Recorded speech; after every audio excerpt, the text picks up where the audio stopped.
Evangelho de hoje é o capítulo 8, bem-aventurados que têm puro coração.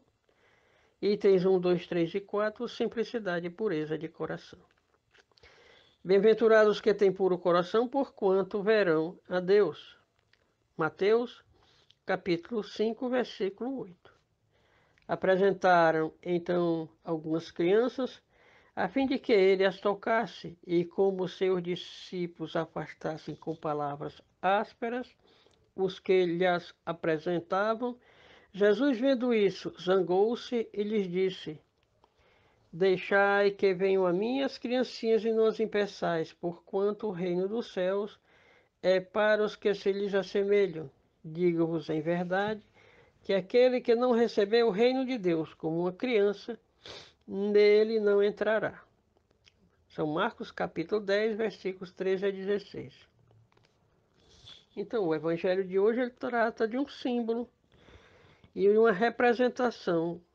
Jesus descreve, nesse momento, qual deve ser o caráter daqueles que entrarão no reino dos céus, ou seja, independente da idade, de ser criança, de ser pré-adolescente, de ser adolescente, adulto, né? Ou maduro, todos aqueles que tiverem esse caráter de criança entrarão no reino dos céus. Mas que caráter é esse? De que é que Jesus está falando, né? Jesus falava naquele momento a um povo primitivo, mas Jesus diz assim: a pureza é inseparável da simplicidade e da humildade. Ou seja, é esse caráter de pureza, de simplicidade e de humildade é que vai definir quem entra ou não no reino dos céus, né? É isso que Jesus está tentando nos explicar, como deve ser o homem para ter acesso ao reino dos céus. E a criança é utilizada como símbolo e nasce nessa condição por outros propósitos além desse, além de ser esse símbolo.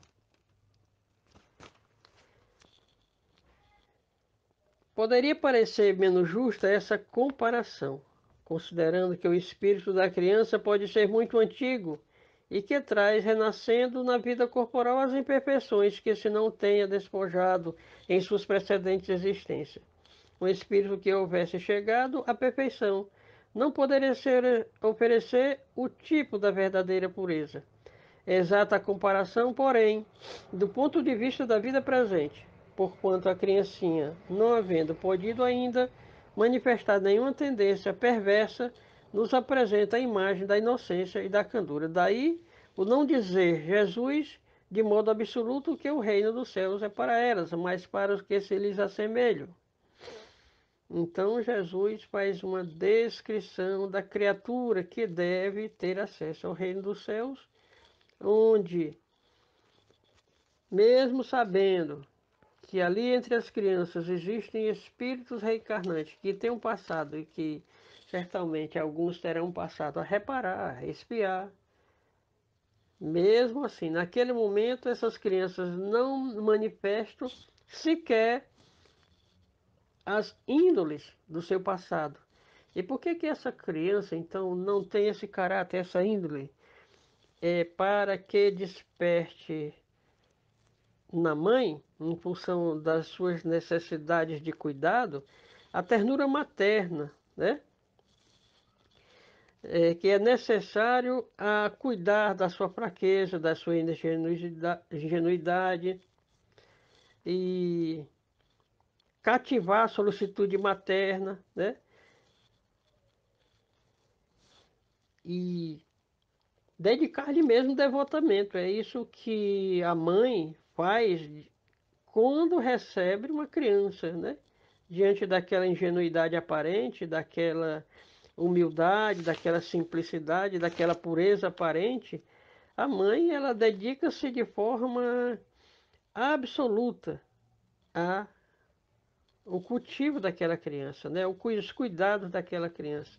É de maneira devotada.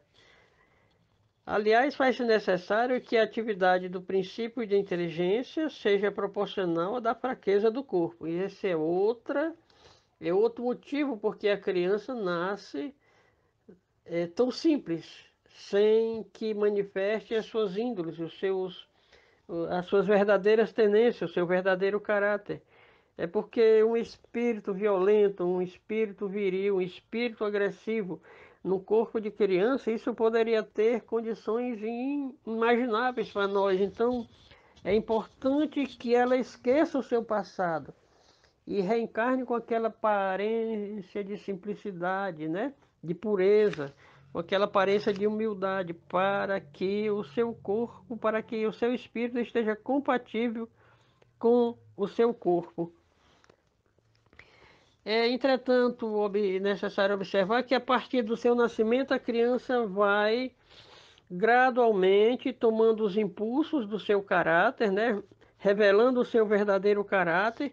E naquele período em que seu caráter estava completamente inibido, em que a família, a mãe, o pai, os demais membros da família lhe traziam novas lições morais, e juntamente com o novo caráter vão formatando uma nova criatura.